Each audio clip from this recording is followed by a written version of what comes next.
தலைமையில் திமுக ஆட்சி அமைந்த பிறகு 1355 திருக்கோவில்களுக்கு குடமுழுக்கு விழா நடத்தப்பட்டிருப்பதாக இந்து சமய அறநிலையத்துறை சார்பில் இருந்து தெரிவிக்கப்பட்டிருக்கிறது. இதுபற்றி கூடுதல் தகவல்களை தருவதற்காக செய்தியாளர் கண்ணன் இணைகிறார். கண்ணன், மேலதிக விவரங்கள். தமிழ்நாடு முதலமைச்சர் மு.க.ஸ்டாலின் தலைமையிலான கடந்த 3 ஆண்டு கால ஆட்சியில் இந்து சமயம் மற்றும் அறநிலையங்கள் துறையில் பல்வேறு அரும்பணிகள் மேற்கொள்ளப்பட்டுள்ளதாக தமிழ்நாடு அரசு சார்பில் தெரிவிக்கப்பட்டுள்ளது.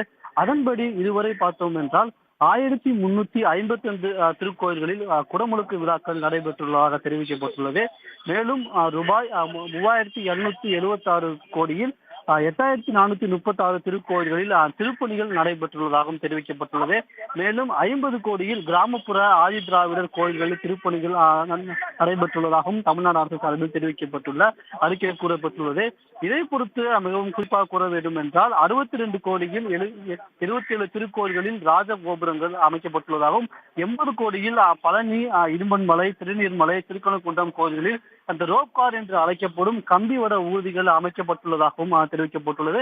மிகவும் முக்கியமாக கூற வேண்டும் என்றால் இந்து சமய அறநிலையத்தின் சார்பில் ஆக்கிரமிப்பு செய்யப்பட்ட இடங்களை மீட்க தமிழ்நாடு அரசானது பல்வேறு நடவடிக்கைகளை எடுத்து வருகிறது.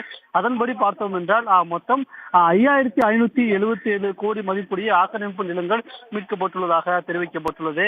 மேலும் 411 கோடி மதிப்பில் திருமண மண்டபங்கள் மற்றும் குடியிருப்புகள் கட்டப்பட்டுள்ளதாகவும் 39 கோடி செலவில் பசுமடங்கள் கட்டப்பட்டுள்ளதாகவும் 191 கோடி மதிப்புடைய தங்கக்கட்டிகள் வங்கிகளில் இருப்பு வைக்கப்பட்டுள்ளதாகவும் தெரிவிக்கப்பட்டுள்ளது.